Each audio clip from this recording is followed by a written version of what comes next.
Kelihatan semua? Oke. Oke, assalamualaikum warahmatullahi wabarakatuh. Selamat pagi Bapak Ibu semuanya. Terima kasih telah menyempatkan waktunya untuk hadir di sini. Saya mempunyai tujuan, yaitu bagaimana saya ingin berdiskusi dengan Bapak Ibu, ingin meminta pemikiran Bapak Ibu, pendapat, dan juga tanpa harus menggurui ataupun merasa so pintar, enggak. Saya ingin Bapak Ibu semua supaya untuk kehidupan saya dan mungkin untuk kehidupan sekolah bisa jauh lebih baik lagi. Baiklah, sebelum dimulai kita berdoa kepada Tuhan Yang Maha Esa.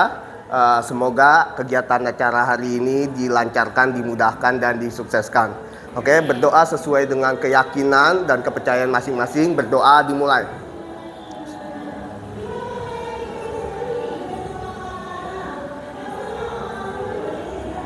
Berdoa selesai. Baik, terima kasih. Seperti yang Bapak Ibu lihat, bahwasanya di sini saya akan ingin mendiskusikan mengenai tentang budaya positif, yaitu salah satu pemikiran yang diagendakan oleh Kementerian Pendidikan supaya bisa dipraktikkan di lingkungan sekolah. Oke, sebelumnya saya Taufik Alamsyah, calon guru penggerak angkatan 10 SMA Negeri 34 Jakarta. Next. Nah, agenda sesi berbagi Bapak Ibu pada hari ini yaitu pembukaan, berbagi pengalaman dan pemahaman konsep, kesimpulan dan refleksi, serta bagian penutup. Nah, kegiatan pemantik, alangkah baiknya kita harus terus bersemangat, dan itu dimulai dengan tepuk semangat pagi. Bisa mohon Bapak Ibu untuk berdiri sebentar saja. Oke, kira-kira saya ingin mencontohkan dulu seperti ini. Kalau saya bilang tepuk semangat pagi, tepuk 1, tepuk 2, tepuk 3, tepuk 4, tepuk 5. Ya, bisa ya Bapak Ibu ya? Mudah dong. Oke. Tepuk semangat pagi, tepuk 1, tepuk 2, tepuk 3, tepuk 4, tepuk 5, tepuk 5 2 kali. Oke, terima kasih Bapak Ibu. Semangat sekali Bapak Ibu, jadi saya juga terus semangat. Nah, sharing kegiatan pada hari ini adalah bagaimana budaya positif, salah satu kegiatan yang ingin menyentuh hati dari peserta didik, yang kita tahu bahwasanya negara dan Kementerian Republik Indonesia terutama dalam pendidikan ingin sekali memberikan sumbangsi kepada masyarakat, wabil khusus para guru, bagaimana caranya menghadapi peserta didik. Tanpa mengurangi rasa hormat saya kepada Bapak Ibu, termasuk juga saya, pemerintah ingin memberikan suatu alternatif lain. Mungkin jikalau ada suatu permasalahan di dalam lingkungan sekolah kita, terutama dalam konteks mendidik, pemerintah menyajikan salah satu pemikiran dari psikolog dan pendidik Amerika Serikat. Nanti kita akan lihat bagaimana pemikirannya, dan semoga saya dan juga Bapak Ibu mungkin bisa mengimplementasikan secara langsung atau aksi nyata kita sebutnya, supaya peserta didik itu tidak takut, tidak cemas, dan tidak memberikan timbal balik kepada guru itu dengan kasar, dengan marah, dengan emosional, tapi dengan kesadaran diri, yaitu internal. Kita lihat di sini. Nah, dari Dr. William Glasser, sebelum memulai dari sini, saya ingin meminta salah satu dari Bapak Ibu guru untuk mencontohkan mengenai tentang kontrol teori, ya. Mungkin saya bisa. Bu Rizky, silakan maju Bu Rizky. Silakan. Dan juga Pak Alex, mohon bantuannya Pak Alex. Ayo Pak Alex. Silakan. Oke, jadi Bapak Ibu, kita bisa melihat dari ilustrasi teori dari Dr. William Glasser mengenai tentang kontrol, ya. Jadi di sini kita bisa lihat bagaimana Bu Rizky, mohon Bu Rizky izin mengepalkan tangan, ya. Itu Bu Rizky bayangin bahwasanya itu adalah sesuatu yang sangat-sangat berharga. Saking sangat berharganya itu tak mempunyai nilai apapun. Artinya orang memberi nilai dengan apapun tidak akan bisa dilepaskan oleh Bu Rizky, ya. Pegang terus dengan kuat. Dan Pak Alex, bagaimana Pak Alex bisa merayu, membujuk, ataupun dengan cara apapun yang Pak Alex bisa untuk bisa membuka telapak tangan Bu Rizky yang isinya itu adalah harapan, cita-cita, impian atau sesuatu yang berharga dari Bu Rizky. Oke, bisa? Bisa. Oke. Kita lihat. 1, 2, 3. Bu, saya minta yang ini boleh nggak? Ulang-ulang. Saya minta yang sebelah kiri boleh nggak? Nggak boleh. Boleh lah. Nggak boleh. Saya tuker deh, ini pakai uang. Berapa uangnya? Ya, mana uangnya? Ya. Nanti saya transfer dah. 100.000 saya tuker. Ya, terlalu sedikit, 100.000. Berapa ibu maunya? Pokoknya saya mau yang ini, saya suka yang ini. Nggak ternilai harganya, Pak. Nggak boleh nih. Nggak boleh. Kalau yang ini boleh? Sama aja. Sama aja. Sama aja. Saya tambahin dah. Berapa? Ntar motor ibu saya servisin deh setiap bulan. Saya bisa servis sendiri, Pak. Bener. Terus nggak boleh nih dua-duanya? Nggak boleh dua-duanya. Terus supaya boleh gimana dong? Gimana? Cari cara dong. Saya pokoknya nggak mau ngasih tunjuk ke Bapak. Nggak boleh sama sekali? Nggak boleh sama sekali. Ya udah, saya nggak bisa maksa kalau gitu. Oh. Kasih ya Bu. Oke, sama-sama, Pak. Sudah? Sudah. Jadi tidak bisa Pak Alex? Nggak bisa. Tidak bisa Bu Rizky memberikan? Nggak bisa. Dengan percuma? Nggak juga. Enggak juga? Enggak Oke, juga. baik. Ya, terima kasih. Oke. Oke, tepuk tangan buat Ibu Rizky dan Pak Alex.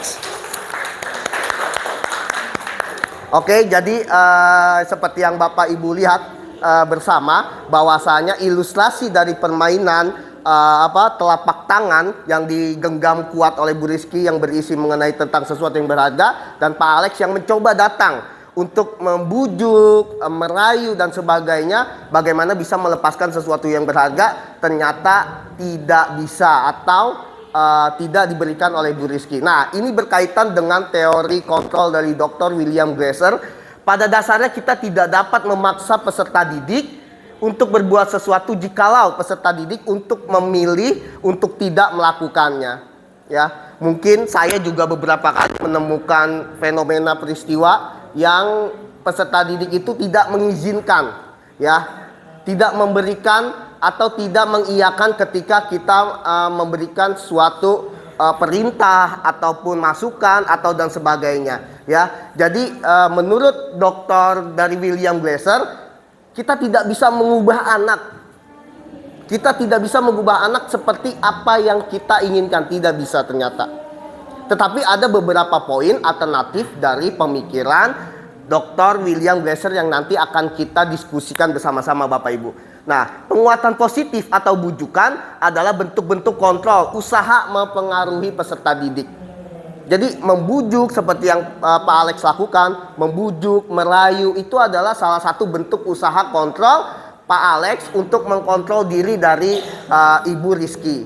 Tetapi karena Ibu Rizky tidak mengizinkan pemikirannya maupun tubuhnya, jadi gagal ataupun tidak bisa. Nah, bagaimana cara dari Dr. William Glasser ini memberikan suatu pemikiran alternatif? Kita akan diskusikan bersama. Nah, menggunakan kritik dan rasa bersalah untuk mengkontrol murid menuju pada identitas gagal. Mungkin juga otokritik buat saya Bapak Ibu, bahwasanya saya pernah menemukan peserta didik yang mungkin terlambat. Dan terlambat apa yang saya lakukan ketika saya piket. Pada waktu itu saya memberikan punishment atau hukuman. Misalnya saya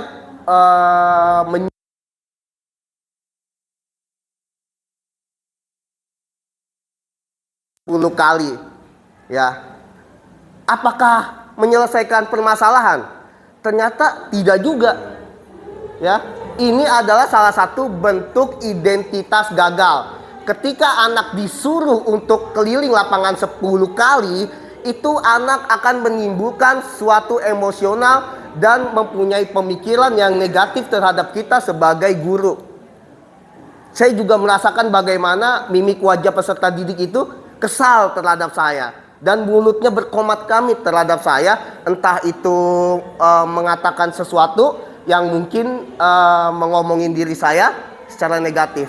Nah, bagaimana caranya ketika peserta didik itu melakukan kesalahan, dan juga bagaimana kita menyikapinya sebagai guru, kita bisa lihat dikit lagi. Oke, silakan.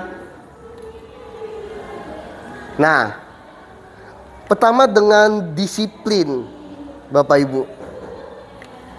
Ya, dengan disiplin. Apa yang terlintas di benak Bapak Ibu ketika mendengar kata disiplin? Mungkin dari Miss Din dulu, silakan. Ketika saya mendengar kata disiplin, di benak saya langsung terlintas, oh, murid ini mentaati tata tertib yang sudah disepakati.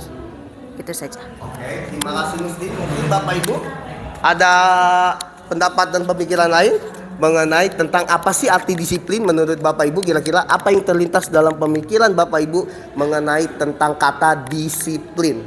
Kira-kira Pak Geri, silakan. Ya, yang terlintas dalam pikiran saya ketika mendengar kata disiplin, disiplin itu adalah melakukan sesuatu yang tidak menyenangkan demi hasil yang menyenangkan.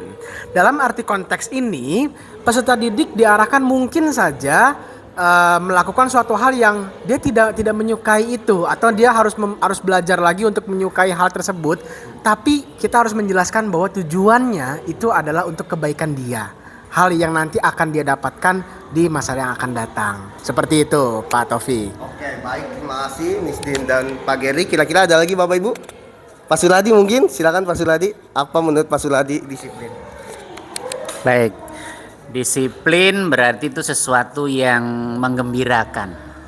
Sesuatu yang menyenangkan karena ada suatu ketepatan dalam melaksanakan tugas. Kemudian dia kalau siswa juga tidak terlambat.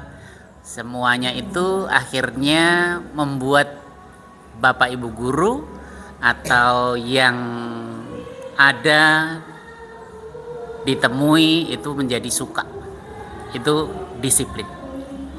Baik, terima kasih Bapak Suradi dan Bapak Ibu. Pendapat dari Miss Din, Pak Geri dan Bapak Suradi, pada dasarnya disiplin adalah sesuatu yang dilakukan oleh salah satu seseorang kepada yang lain untuk bisa memberikan stimulus respon yang nantinya akan berujung kepada budaya positif, ya, yaitu bagaimana peserta didik itu menyadari akan kesadarannya bahwasanya sesuatu yang dilakukan oleh peserta didik yang mengalami kesalahan tersebut bisa berangsur-angsur itu menjadi lebih baik esok, lusa, ataupun di kehidupan setelah dia tidak lagi bersekolah atau menjadi alumni, sampai dia berpendidikan tinggi di lingkungan keluarga dan di lingkungan masyarakat dan sosial. Jadi seperti itu, ya. Nah, bagaimana caranya mendisiplinkan si peserta didik? Kan itu menjadi kunci pertanyaan kita semua. Apakah kita memaki-maki peserta didik, memarahi peserta didik, atau kita menggunakan cara kekerasan verbal maupun kekerasan fisik? Kira-kira apakah ketika kita melakukan itu semua itu murid akan menjadi lebih baik, ataupun dia akan menjadi lebih baik tetapi dia akan dilingkupi dengan ketakutan dan kecemasan? Nah, kita lihat bagaimana dari Dr. William Glasser ini memberikan jawabannya. Nah, disiplin positif. Disiplin positif artinya adalah sesuatu yang dilakukan oleh seseorang dengan cara-cara, nilai-nilai, pandangan, paradigma positif. Nah, bagaimana awal untuk melakukan sesuatu yang positif? Pada dasarnya adalah berpemikiran menghindari negatif. Atau bagaimana saya ambil contoh sebagai seorang guru, pertama-tama adalah memberikan stimulus positif dan juga jangan menilai atau menjustifikasi peserta didik dengan negatif terlebih dahulu. Nah, penerapan disiplin dengan mengajarkan anak bertanggung jawab dan menumbuhkan kesadaran diri berdasarkan nilai-nilai kebajikan universal. Nah, penerapan disiplin diri berdasarkan motivasi internal tidak terpengaruh adanya hukuman atau hadiah. Nah, jadi ketika saya nanti menemukan kasus lagi ketika anak tidak masuk sekolah selama beberapa hari, ketika dia masuk karena saya kesal, mungkin emosional, saya memberikan hukuman untuk membersihkan toilet misalnya. Nah, menurut Padang Glaser itu tidak dapat menyelesaikan suatu permasalahan ternyata. Ketika kita seorang guru itu menjelaskan di ruang kelas, ketika saya ada saja peserta didik yang berisik, yang mencontek, yang tidur. Apakah kita membentak meja dan menunjukkan tangan kita ke wajahnya bisa menyelesaikan masalah? Ternyata tidak juga. Lantas bagaimana Pak? Kira-kira Bapak Ibu, bagaimana kita bisa menghadapi peserta didik yang memungkinkan peserta didik itu dapat mengubah secara lebih baik lagi dalam motivasi intrinsik. Nah, nanti akan kita bahas salah satunya dengan segitiga restitusi. Oke, silakan. Nah, nilai kebajikan universal yang telah diprogramkan oleh pemerintah Kementerian Republik Pendidikan, Riset dan Teknologi Indonesia itu adalah nilai kebajikan universal profil pelajar Pancasila. Itu ada 6 ya. Satunya beriman, bertakwa kepada Tuhan Yang Maha Esa dan berakhlak mulia. Yang kedua bergotong royong, yang ketiga bernalar kritis, yang keempat berkebinekaan global, yang kelima mandiri, yang terakhir adalah kreatif. Jadi ini adalah salah satu program pemerintah yang akan berujung nilai-nilai peserta didik yang ada di dalam lingkungan sekolah nantinya akan menuju goal ke arah sini Bapak Ibu. Nah, bagaimana caranya? Oke, silakan Pak Ustadz. Nah, motivasi perilaku manusia. Sebelum menuju ke sini mungkin Bapak Ibu dan saya juga menyadari ya, kenapa sih anak malas sekolah? Kenapa sih anak enggan untuk belajar? Kenapa sih peserta didik itu tidak masuk berhari-hari padahal dia tidak terkendala sakit misalnya? Kenapa sih peserta didik berisik di dalam kelas? Kenapa sih peserta didik sering mengganggu di dalam ruang kelas, mengganggu temannya? Mungkin Ibu Lydia, kenapa peserta didik ada aja yang melakukan itu semua kira-kira? Kalau menurut saya siswa ini kurangi perhatian dari orang-orang sekitar, misal kayak dari kurangi perhatian dari orang tua, intinya orang-orang sekitar. Jadi kekurangan Perhatian. Oke, mungkin ada pemikiran lagi dari Bu Francisca, kira-kira? Oh ya Pak, maaf, tentang apa tadi Pak? Kenapa peserta didik itu terkadang itu sering melakukan kebisikan dalam kelas, mengganggu temannya, mengambil makanan temannya, ataupun mencontek, ataupun melakukan sesuatu yang tidak berada di dalam tata tertib sekolah? Oh ya, biasanya satu karena anak itu tidak ada teman bermain biasanya Pak di rumah. Jadi dia kalau di sekolah suka ganggu-ganggu temannya. Yang kedua, anak itu hiperaktif, nggak bisa diem Pak biasanya Pak. Jadi seperti itu Pak. Jadi kalau di sekolah dia kerjaannya main terus maunya. Seperti itu biasanya Pak. Oke, Terima kasih. Ibu Francisca. Terima kasih. Oke, yang telah dijelaskan oleh Ibu Lydia dan Ibu Francisca pada dasarnya memang masuk ke dalam salah satu teori kebutuhan dasar manusia. Satu kebutuhan dasar manusia itu adalah survival, yaitu bertahan hidup. Ya, bagaimana ketika waktu itu saya di dalam kelas ada salah satu peserta didik yang meminta temannya makanannya. Ternyata ketika saya tanya kenapa kamu sering meminta makanan temannya, ternyata tidak dibekali oleh orang tua ataupun keluarganya itu bekal. Nah, itulah salah satu bentuk survival peserta didik untuk mengisi kekosongan perutnya dengan meminta makanan temannya secara terus-menerus. Ya, ini salah satu bentuk dia bertahan. Nah, artinya apa? artinya bahwasanya manusia memang mempunyai banyak kekurangan dan kebutuhan yang harus dipenuhi. Seperti Bu Lydia tadi jelaskan mengenai tentang kurang kasih sayang. Itu yang kedua Bapak Ibu. Survival ini kurangnya rasa cinta dan kasih sayang. Ya, bagaimana anak itu hyperaktif, bagaimana peserta didik itu ingin banget diperhatikan, ngobrol, bikin jokes, bikin lawakan dan sebagainya supaya semua mata tertuju padanya. Dan itu menurut teori 5 kebutuhan dasar manusia itu sejatinya membutuhkan cinta dan kasih sayang, pemenuhan perhatian, kasih sayang dan juga rasa cinta, ya. Jadi ketika saya menemukan peserta didik yang melakukan seperti itu Bapak Ibu, yang saya utamakan adalah dialog dan memperhatikan. Saya hindari untuk menjustifikasi, saya hindari emosional dan sebagainya. Saya ajak ngobrol dan saya selipkan perhatian dan kasih sayangnya, ya, kira-kira begitu. Nah, motivasi perilaku manusia. Kita masuk ke sini. Nah, Bapak Ibu, ada juga peserta didik yang melakukan sesuatu itu pada dasarnya salah satu adalah perilaku manusia, motivasi perilaku manusia, ya. Untuk menghindari ketidaknyamanan atau hukuman. Jadi ketika saya bertanya misalnya kepada peserta didik,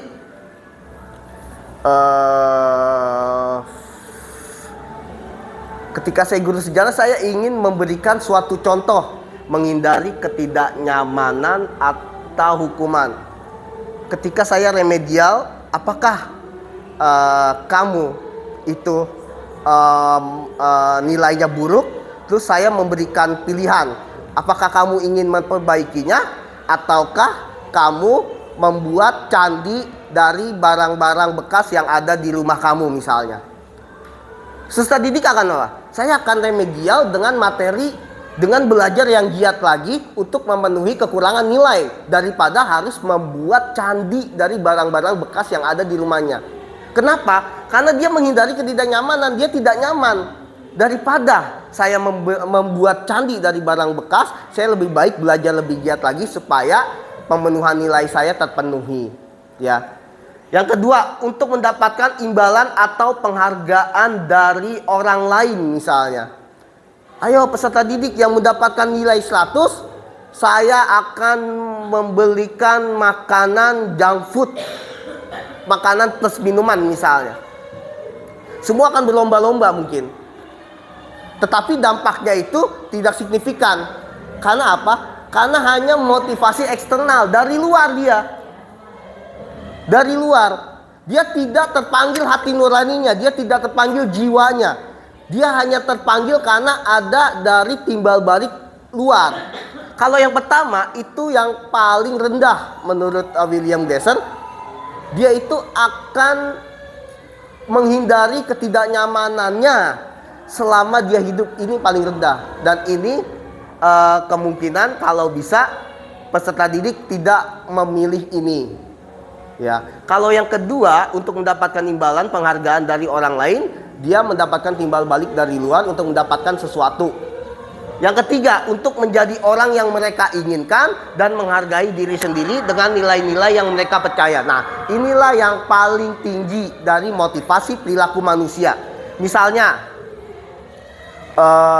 ketika ada peserta didik yang mungkin kekurangan dalam kegiatan belajar mengajar, bagaimana saya menghindari 1 dan 2. Saya membuat poin yang ketiga, bagaimana dia belajar lebih giat lagi. Untuk apa? Untuk mempunyai pemikiran bahwasanya belajar adalah sesuatu yang sangat penting untuk kehidupan dia kelak, terjun ke perguruan tinggi, pekerjaan dan sosial, sehingga dia mengubah dirinya mulai selama beberapa waktu, tidak secara cepat ya, dan insya Allah akan menjadi sesuatu atau seseorang yang jauh lebih baik lagi. Karena apa? Karena dia terpanggil hatinya, terpanggil jiwanya untuk melakukan sesuatu kebaikan, dan dia berpikir sangat panjang. Kira-kira begitu Bapak Ibu. Oke, next. Nah, Bapak Ibu, kita bisa lihat di sini adalah hukuman, konsekuensi dan restitusi. Di sini kita bisa lihat bahwasanya hukuman itu akan berujung pada sebuah kegagalan identitas dari peserta didik. Nah, lantas kalau gagal, yang mana yang suksesnya? Yaitu disiplin, yaitu konsekuensi, dan yang paling tinggi adalah restitusi. Misalnya, identitas gagal, hukuman, dampak pada peserta didik, dia akan marah, merasa bersalah, rendah diri, dan juga dia akan mengasingkan diri. Seperti yang saya ceritakan ketika saya menghadapi peserta didik dan memberikan hukuman lari 10 kali di pinggir lapangan, itu akan marah peserta didik. Dia akan merasa dirinya itu nggak berharga. Padahal mungkin ada beberapa alasan dia telat, katakanlah macet, dia mengantar ibu atau orang tuanya dan sebagainya. Tetapi saya tidak melihat itu. Saya langsung menjustifikasinya, kamu telat, kamu lari 10 lapangan. Apa yang terjadi pada peserta didik? Yaitu dia marah, bersalah, rendah diri, dan mengasingkan diri. Dia mungkin tidak ingin berkenalan dengan kita lagi sebagai guru. Dia membenci mungkin bisa-bisa seumur hidupnya dia. Ya, dia akan tertanam dalam hatinya dan akan ingat mungkin. Nah, konsekuensi kehilangan hak, waktu, jeda seorang diri atau time out, dan penahanan atau detention. Nah, restitusi, murid atau anak tidak kehilangan waktu, namun bersemangat untuk memperbaiki diri. Nanti akan kita lihat contoh-contohnya Bapak Ibu. Nah, yang kedua hukuman, tiba-tiba tidak diharapkan atau sangat melukai. Sudah diketahui, masuk akal di kolom identitas sukses, konsekuensi, dan di kolom restitusi berupa undangan untuk mengadakan restitusi. Yang ketiga dibuat guru, konsekuensinya dibuat oleh guru dan murid anak. Yang restitusi dibuat oleh murid atau anak. Yang keempat menyakitkan, guru menjalani konsekuensi dengan menyalahkan, mengkritik, menyindir, atau merendahkan. Nah, konsekuensinya membantu guru menyatakan peraturan, melakukan peringatan, dan menerapkan konsekuensi. Yang ketiga restitusi menguatkan, guru menyebutkan keyakinan kelas, membimbing kerangka acuan berpikir restitusi murid atau anak. Jadi 3 kolom ini saya juga mempelajari bahwasanya ketika peserta didik mengalami suatu kesalahan, ada beberapa pilihan, yaitu apakah kita memberikan hukuman, punishment, atau kita membuat sebuah konsekuensi, atau yang ketiga kita melakukan restitusi. Nah, bagaimana sih kita melakukan restitusi? Sebelum itu, silakan Pak Alex. Nah, kita bisa melihat menurut Bapak Ibu kira-kira yang kolom pertama mungkin Ibu Erna, kira-kira tindakan guru Bu Erna mencatat 100 kali di dalam buku kalimat saya tidak akan terlambat lagi karena terlambat ke sekolah. Kira-kira hukuman atau konsekuensi? Kira-kira. Kalau untuk SMA ya Pak, menurut saya sudah tidak relevan karena dia sudah tidak belajar menulis ya. Kalau SD mencatat 100 kali itu biasanya untuk melatih juga. Jadi di balik hukuman itu ada edukasi juga, ada pembelajaran gitu. Mungkin bisa diganti mencatat itu dengan mungkin mencatat tidak dengan kalimat saya tidak akan terlambat lagi. Mungkin diganti dengan pembelajaran yang berkaitan dengan pembelajaran dia terlambat hari ini mata pelajaran apa. Kalau menurut saya seperti itu hukumannya. Hukuman dari sebuah ya konsekuensinya karena dia terlambat dia harus mendapat ini ya. Konsekuensinya. Ya, oke. Oke, kolom kedua, lari mengelilingi lapangan basket 2 kali karena terlambat hadir di sekolah. Bu Tata, kira-kira di kolom kedua, hukuman atau lari mengelilingi lapangan basket 2 kali karena terlambat hadir, hukuman. hukuman? Iya. Bukan konsekuensi? Bukan. Oke. Yang ketiga, membersihkan coretan yang dibuatnya di meja tulis. Kira-kira menurut gue ini hukuman atau konsekuensi gue ini? Hukuman. Membersihkan coret. Iya, hukuman. Iya, saya Pak Sobi. Ya. Oke, jadi gue.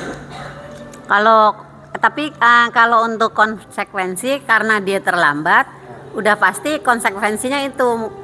Nah, tapi kalau hukuman diberikan oleh peserta didik, bentuknya dia harus melakukan itu. Jadi bagi siswa mungkin konsekuensi, bagi pendidiknya, gurunya memberikan hukuman terhadap peserta didik, kalau nggak salah gitu. Siap. Terima kasih Ibu Eni. Ya, kalau keempat, murid diminta untuk push up 15 kali karena tidak menggunakan masker ke sekolah. Menurut Bu Lailani, hukuman atau konsekuensi? Yang push up ya? Iya. Kalau push up itu sebenarnya hukuman ya. Tapi sebenarnya hukuman dan konsekuensi ini harus dibedain dulu. Kalau konsekuensi itu adalah sesuatu apabila kalian melanggar tata tertib, ini loh, ini. Jadi itu harus disepakati, itu namanya konsekuensi. Tapi kalau hukuman itu saat itu gitu. Misalnya dia kalau misalnya push up, mungkin di tata tertibnya sudah ada. Nah, itu konsekuensinya. Kalau telat sampai jam sekian, mungkin kamu push up. Tapi kalau hukuman, ya saat itu juga harus diberi hukuman apa ya gitu. Bisa tidak tertulis kalau hukuman. Tapi kalau konsekuensi tertulis dalam aturan gitu. Jadi itu kalau push up, kalau tertulis dia konsekuensi. Tapi kalau tidak tertulis bisa jadi itu hukuman gitu. Terima kasih Bu Lailani. Bagaimana murid diminta untuk push up 15 kali karena tidak menggunakan masker ke sekolah. Ada 2 poin ya, mungkin bisa saja konsekuensi atau hukuman. Tetapi secara normatif mungkin karena tidak ada di dalam tata tertib menurut Bu Lailani, itu adalah suatu hukuman yang dilakukan pada saat waktu itu juga. Oke, coba yang kelima mungkin Ibu Rohma. Ya. Menggantikan kertas tugas teman yang telah dicoret-coret. Konsekuensi karena dia merusak kertas, bukan hukuman. Bukan. Baik, terima kasih Bu Sri. Berjemur di lapangan basket pukul 12 siang karena mengobrol dengan teman. Berjemur. Pukul 12 siang karena mengobrol dengan teman. Konteksnya mungkin lagi belajar ya. Nah, itu hukuman. Karena gini kan, kalau konsekuensi itu ada keterkaitan. Misal tadi mencoret-coret meja ya harus menghapus, itu kan berkaitan. Nah, kalau ini kan dia mengobrol dengan teman di kelas, tapi dihukumnya itu dia berjemur di lapangan, itu kan tidak berkaitan sebenarnya. Jadi itu hukuman gitu. Oke. Baik. Terima kasih Bu Aisyah. Coba next.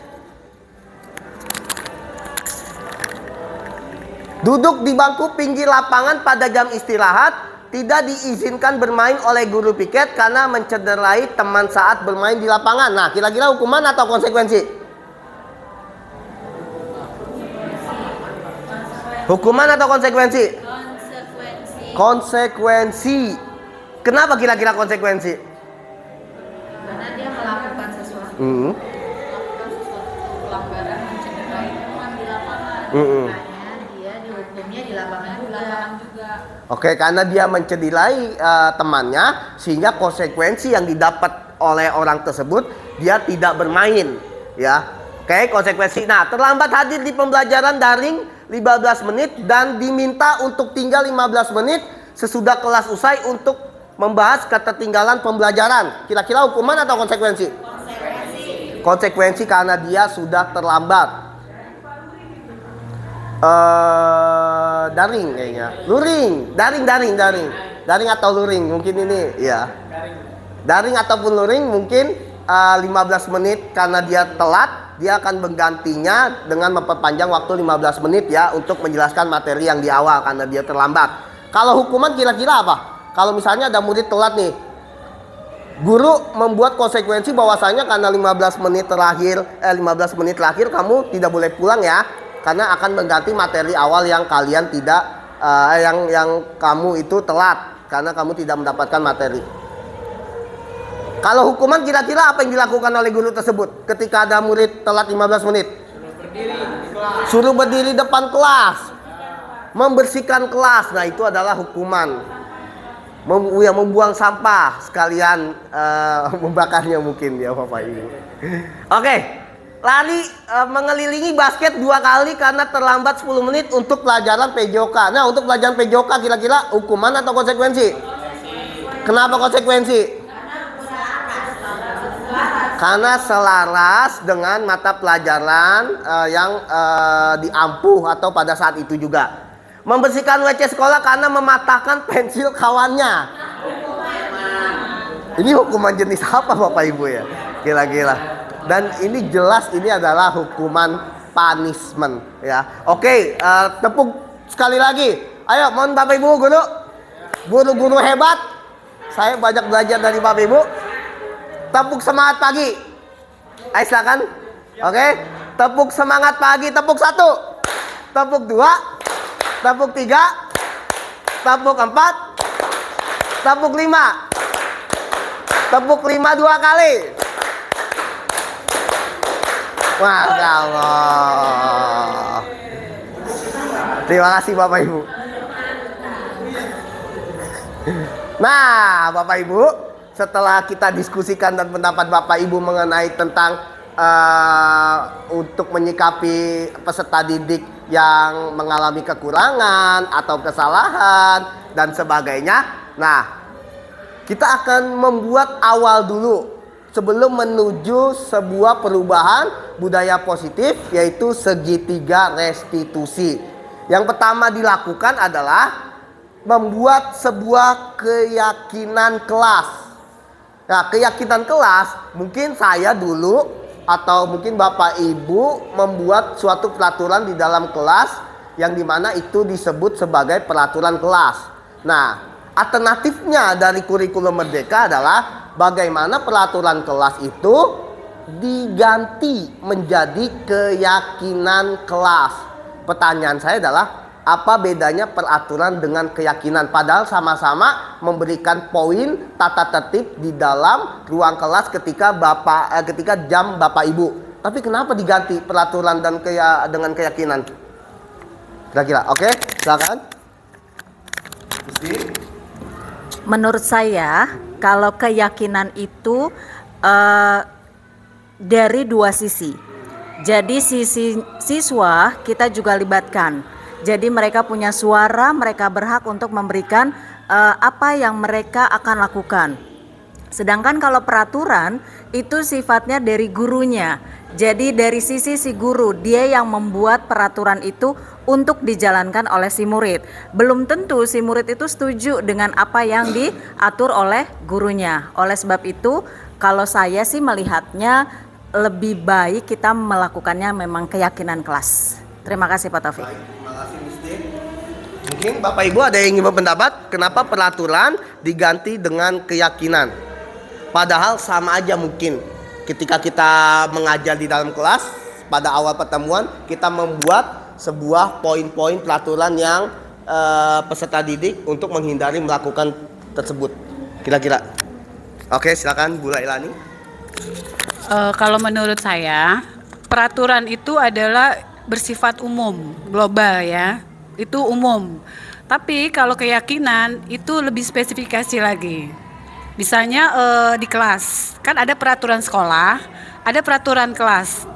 Nah, peraturan sekolah itu kan berarti umum ya. Nah, tapi kalau peraturan kelas itu ya pada saat di kelas gitu. Jadi, nah itu kalau saya pikir keyakinan kelas itu ya harus dibuat di kelas. Tapi kalau peraturan itu umum. Jadi memang dua-duanya adalah mengikat siswa untuk menjadi lebih baik dan bertanggung jawab. Kalau menurut saya itu ya, jadi kalau peraturan itu memang harus dibuat juga karena berlaku umum global. Tapi kalau keyakinan itu adalah spesifikasi di antara mereka dengan yang membuat aturannya atau misalnya dengan guru dan siswanya gitu.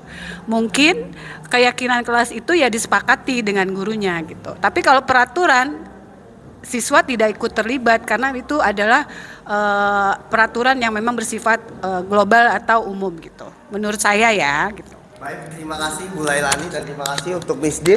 Bagaimana Miss Din dan Bu Lailani itu menurut pendapat saya itu benar sekali ya, bahwasanya peraturan adalah sebuah tindakan yang dilakukan oleh salah satu pihak yang dimana tidak melibatkan pihak-pihak lain. Sedangkan keyakinan, yaitu keyakinan kelas, adalah sebuah upaya untuk mendiskusikan poin-poin yang berisi masukan-masukan dan keinginan-keinginan yang disertakan oleh pihak lain, yaitu peserta didik. Jadi keyakinan kelas ditanya, apa sih kira-kira peserta didik yang tidak diperbolehkan dalam kelas ini ya ketika kita sedang belajar. Misalnya tidak boleh tidur Bu, yakin? Iya Bu, saya yakin. Karena tidur itu tidak membuat kita itu belajar dengan baik. Oke, tidak boleh makan. Kenapa? Karena akan mengganggu suara-suara dan juga mengganggu kenyamanan orang lain. Jadi tidak boleh dan sebagainya. Sedangkan peraturan itu sudah tertera dan sudah jadi biasanya tanpa harus melibatkan pihak lain. Dan juga belief adalah kepercayaan dan juga menanamkan dalam diri peserta didik dan juga guru bahwasanya ketika sesuatu diawali dengan keyakinan, itu proses dari kegiatan pembelajarannya kemungkinan besar akan berlangsung dengan lebih baik dan juga lebih sportif dan juga lebih semangat lagi. Oke, keyakinan kelas 1, setiap anggota kelas perlu belajar, setiap anggota kelas perlu senang, setiap anggota kelas perlu melakukan tugas, setiap anggota kelas perlu saling menghargai, setiap anggota kelas perlu merasa aman. Jadi keyakinan kelas bagaimana peserta didik itu belajar dan juga senang dan juga melakukan tugasnya dan juga perlu saling menghargai dan pastinya akan merasa aman. Dan itu semuanya sudah disepakati oleh pihak guru dan pihak peserta didik dengan kegiatan belajar mengajar. Nah, hormat, kami meyakini bahwa sangat penting untuk menghormati semua orang dan barang milik orang lain. Bekerja, kami meyakini bahwa sangat penting untuk mengerjakan segala pekerjaan atau mengikuti kegiatan yang telah ditugaskan dan juga diterima dan dimiliki. Kami meyakini bahwa sangat penting untuk merasa diterima pada suatu kelompok dan saling peduli satu dengan yang lain. Karena kesepakatan kelas, keyakinan kelas, poin-poin yang tadi dibuat oleh beberapa peserta didik Bapak Ibu dengan beserta gurunya itu akan mencerminkan komunikasi yang sangat baik dan juga kemungkinan besar akan menghasilkan peserta didik yang berujung pada saling menghormati dan juga dapat diterima dengan perbedaan-perbedaan yang ada di dalam satu siswa dengan siswa di lainnya di dalam kelas. Tolong Pak. Oke. Nah, di sini Bapak Ibu ada 5 posisi kontrol seorang guru. Ya, yang pertama penghukum, yang kedua teman, yang ketiga manajer, yang keempat pembuat rasa bersalah, dan yang kelima pemantau. Nah, kira-kira saya ataupun Bapak Ibu mungkin di posisi mana ya ketika menemukan peserta didik itu melakukan kekeliruan maupun kesalahan. Nah, di sini mungkin ketika saya mengajar, saya juga pernah melakukan suatu posisi kontrol saya sebagai guru ketika peserta didik mengalami kesalahan. Nah, metode penghukum itu adalah dengan menggunakan kalimat patuhi aturan saya atau awas. Nah, ini adalah salah satu posisi kontrol yang disebut sebagai penghukum. Jadi tidak ada toleransi, tidak ada dialog, dan tidak ada demokratisasi. Kamu selalu saja salah. Kita menjustifikasi orang lain tanpa harus bisa orang lain itu memberikan pendapatnya, memberikan pemikirannya, atau peserta didik memberikan alasannya. Selalu, pasti selalu yang terakhir selesai.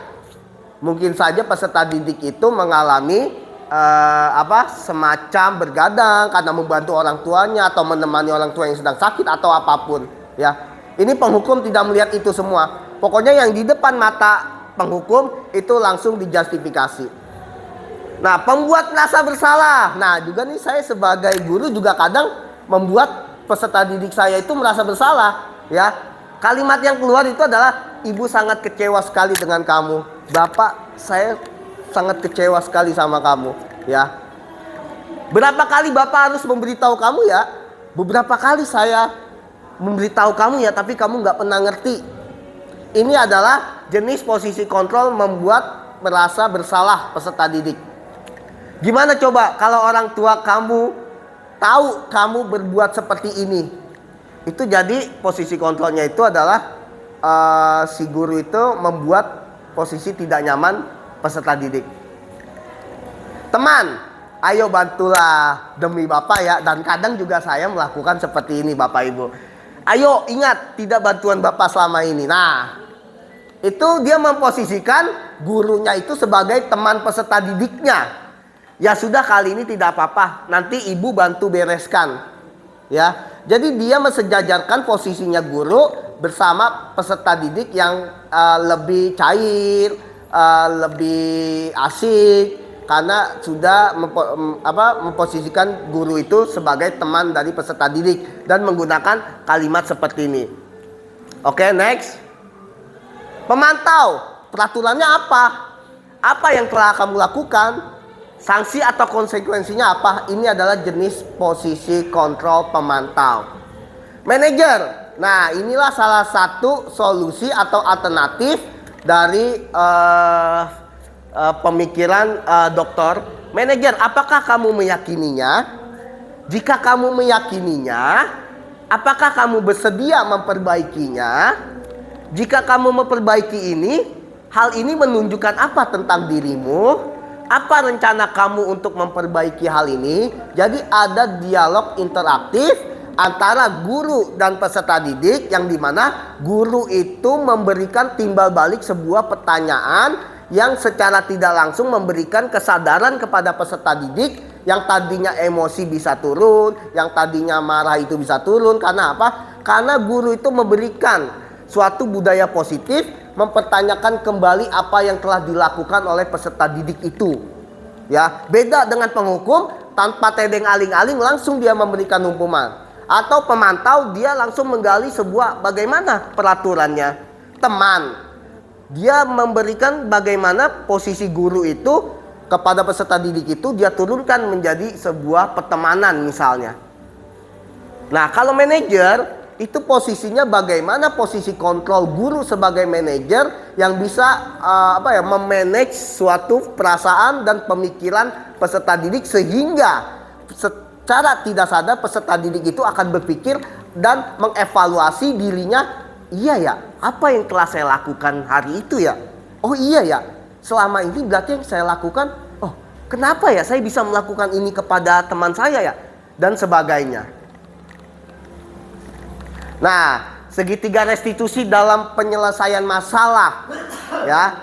Bagaimana di sini ada 3 poin yang paling fundamental, Bapak Ibu. Bagaimana menstabilkan identitas, terus juga dia memvalidasi tindakan yang salah, dan juga menanyakan keyakinan. Adakah cara yang lebih efektif untuk mendapatkan apa yang kamu butuhkan? Kamu tentu punya alasan mengapa melakukan itu. Keyakinan kelas apa yang telah disepakati? Kamu ingin menjadi orang yang seperti apa? Jadi ketika katakanlah saya menemukan kasus peserta didik itu berantem dengan temannya. Terus dia menemui saya dan dia berbicara dengan kesal, dengan wajah yang kesal dan emosional. Ya, lantas guru sebagai posisi manajer, sebagai posisi kontrol manajer, dia akan memberikan stimulus yang positif. Dia akan memberikan banyak sekali pertanyaan yang kena hati dan pemikirannya, sehingga tanpa disadari peserta didik itu mengevaluasi dirinya. Contohnya, iya Pak, saya kesel sama si A, abisnya saya digangguin terus. Coba Bapak jadi saya, gimana perasaannya? Misalnya. Terus ketika saya menjadi guru pada kasus itu, saya mungkin akan memvalidasi suatu perlakuannya. Oh iya ya, saya sebagai guru dan juga misalnya berada di dalam posisi kamu, saya mungkin juga marah karena saya digangguin dan itu mengganggu kenyamanan saya. Jadi memvalidasi suatu kesalahan dari peserta didik bukan berarti memberikan ruang kebenaran. Itu hanya untuk memancing stimulus bahwasanya peserta didik mendapatkan perhatian dari kita sebagai guru. Jadi dia akan lebih banyak bercerita dan meluapkan emosionalnya. Nanti akan dibalikin dengan kata-kata misalnya, ya kamu juga punya alasan kan kenapa kamu marah terhadap teman kamu? Iya bu, saya kesal digangguin segala macam. Terus kita akan melakukan pertanyaan misalnya, ya iya sih akan marah. Untungnya kamu juga tidak melakukan sesuatu yang lebih dari itu ya selain marah. Iya pak, untungnya saya nggak hajar itu orang misalnya. Nah nanti akan berujung pada bagaimana kamu menulis keyakinan kelas yang telah disepakati. Apakah sudah sejalan dengan poin-poin kita yang kita telah sepakati di dalam kelas, yaitu tidak boleh ada pertengkaran atau hindari pertengkaran, rajut persaudaraan kemanusiaan antar ruang kelas satu peserta didik dengan peserta didik lainnya. Kira-kira. Nah, menstabilkan identitas yang pertama, berbuat salah itu tidak apa-apa, ya. Tidak ada manusia yang sempurna. Saya juga pernah melakukan kesalahan seperti itu. Dan kita bisa menyelesaikan ini. Nah, kita stabilkan dulu identitas dari peserta didik. Ya, dengan cara mendengarkan segala keluh kesah dari peserta didik dan kita sebisanya menghindari pertanyaan-pertanyaan atau jawaban-jawaban yang bisa membuat peserta didik itu semakin emosional. Bapak Ibu, sebelumnya, Bapak Ibu tidak tertarik mencari siapa yang salah, tapi Bapak Ibu ingin mencari solusi dari permasalahan ini. Kamu berhak merasa begitu. Apakah kamu sedang menjadi teman yang baik buat dirimu sendiri? Jadi kita ajukan, ketika kita memvalidasi kesalahan peserta didik, kita ajukan untuk evaluasi diri. Apakah kemarahan kita terhadap teman yang mengganggu kita itu wajib untuk diperpanjang kemarahannya atau wajib untuk melakukan sesuatu yang lebih? Itu peserta didik akan berpikir ulang. Kira-kira begitu Bapak Ibu. Nah, yang kedua, validasi tindakan yang salah. Padahal kamu bisa melakukan yang lebih buruk dari ini. Yang seperti saya bilang tadi, ketika saya bilang kepada peserta didik, iya ya, untungnya kamu marah. Coba kamu melakukan sesuatu yang bisa lebih daripada ini. Sungguh amat membahayakan, misalnya. Jadi, kita memberikan stimulus dulu terhadap peserta didik. Kamu pasti punya alasan mengapa melakukan itu. Pasti kamu punya alasan melakukan kemarahan terhadap teman kamu. Kamu patut bangga pada dirimu sendiri karena kamu telah melindungi sesuatu yang penting buatmu. Dan kita nanamkan nilai-nilai positif bahwasanya kita memuji dia untuk tidak lagi menggunakan cara yang lebih besar lagi selain amarah dia. Jadi kita puji dia, untungnya kamu bisa mengkontrol diri kamu ya, sehingga kamu tidak melakukan sesuatu yang jauh lebih dari ini. Kamu boleh mempertahankan sikap itu, tapi kamu harus menambah sikap yang baru ya. Kamu boleh marah terhadap teman kamu, tetapi kamu bisa berpikir ulang mengenai tentang keyakinan kelas yang telah kita sepakati itu. Nah, sisi ketiga, menanyakan keyakinan. Apa yang kita percaya sebagai kelas atau keluarga, kita memberikan endingnya pertanyaan yang bisa membuat peserta didik itu berpikir dan mengevaluasi setelah yang dia lakukan marahnya kepada temannya yang mengganggunya. Iya ya, yang telah kita disepakati dalam kelas, keyakinan kelas, bahwasanya tidak adanya permusuhan, dendam, kita rajut rasa kemanusiaan dan persaudaraan. Apa nilai-nilai umum yang kita telah sepakati? Nilai-nilai umumnya adalah bagaimana kebajikan, ya, kebaikan antar sesama, antar teman kelas. Apa bayangan kita tentang kelas?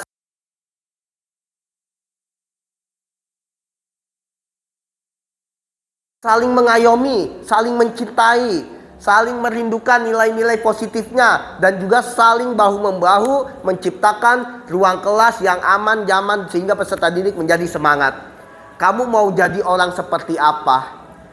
Aku ingin menjadi seorang yang sangat berharga dalam hidup saya, yaitu menjadi orang sukses.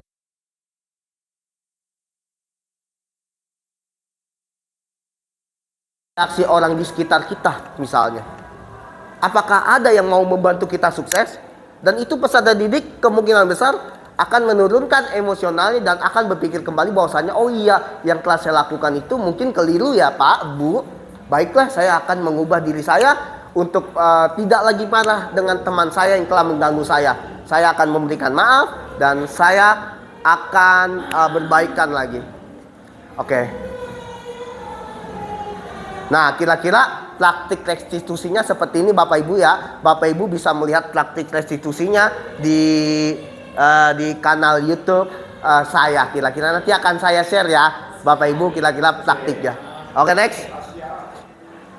Nah, refleksi Bapak Ibu kira-kira setelah yang telah kita diskusikan selama ini atau pada hari ini, kira-kira apa sih refleksi yang kita dapatkan dan kira-kira menurut pandangan Bapak Ibu mengenai tentang budaya positif dan segitiga restitusi itu apa? Kira-kira ada yang ingin memberikan tanggapan, memberikan sebuah refleksi bagi kita semua untuk memberikan sumbangsi buat saya dan mungkin Bapak Ibu lainnya itu supaya saya jauh lebih baik lagi dan bisa membuat budaya positif di lingkungan sekolah. Siapa kira-kira? Ayo Bapak Ibu. Ayo. Siapa Bapak Ibu? Oke, Ibu Eni silakan. Refleksi pada hari ini. Setelah mendengarkan diseminasi dari Pak Taufik dalam rangka menjadi guru penggerak, pemaparannya cukup dimengerti dan refleksinya mungkin kalau semuanya guru menerapkan budaya positif di sekolah-sekolah, insya Allah dapat mencerminkan siswa sesuai dengan apa yang direalisasikan di kurikulum Merdeka atau Merdeka Belajar dengan P5 itu. Jadi itu aja Pak Taufik, terima kasih. Terima kasih banyak Bu Eni atas refleksinya. Kira-kira selain Bu Eni? Oke, silakan Ibu Aisyah, terima kasih. Silakan Ibu Aisyah. Terima kasih Pak Taufik. Dengan mendengarkan penjelasan Pak Taufik, saya mendapatkan ilmu yang baru mengenai bagaimana kita menangani permasalahan peserta didik. Ternyata selama ini saya sama dengan Pak Taufik. Saya mungkin baru sampai ke tahap teman, belum sampai ke segitiga restitusi. Berarti ini kedepannya bisa saya laksanakan dalam menangani peserta didik dengan menggunakan segitiga restitusi. Terima kasih. Oke, baik. Terima kasih Bu Aisyah. Mungkin satu lagi Bapak Ibu. Satu lagi. Oke, silakan. Oke, pertama-tama saya ingin berterima kasih kepada Pak Taufik. Hari ini sudah berbagi ilmu kepada kami semua. Jadi kami memahami apa itu keyakinan kelas, bedanya dengan peraturan kelas. Kemudian kami juga belajar tentang posisi kontrol. Jadi yang selama ini kami tuh taunya murid ya nurut sama kami gitu kan, nurut sama kita. Ternyata tidak. Ternyata itu mereka yang mengontrol diri mereka untuk mau dikontrol sama kita. Kemudian kita juga belajar tentang restitusi. Itu hal yang baru bagi kami. Terus juga belajar tentang banyak pokoknya disiplin positif. Dan sama dengan harapan Bu Eni tadi, seandainya semua guru sudah memahami apa itu disiplin positif, kemudian kita membudayakan disiplin positif itu di sekolah kita bersama semua murid, saya yakin profil pelajar Pancasila itu sudah bisa kita bentuk di anak-anak kita. Terima kasih Pak Taufik untuk ilmunya, semangat CGP-nya ya, PGP-nya.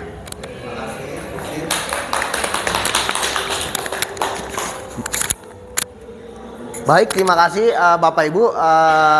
Tadi pendapat dari Miss Din, Bu Aisyah, dan juga Ibu Eni bahwasanya budaya positif, disiplin positif, segitiga restitusi adalah alternatif untuk memajukan pendidikan di Republik Indonesia. Dan saya juga yakin Bapak Ibu semuanya juga secara tidak langsung itu sudah menerapkannya di dalam lingkungan sekolah ya. Terima kasih juga Bapak Ibu untuk hari ini yang sudah berbagi pemikirannya, pengalamannya, sehingga itu bisa menambah wawasan saya dan membuat saya akan bersemangat lagi untuk jauh lebih baik lagi. Oke, Bapak Ibu, terima kasih buat hari ini. Kurang lebihnya saya mohon maaf. Terima kasih. Assalamualaikum warahmatullahi wabarakatuh.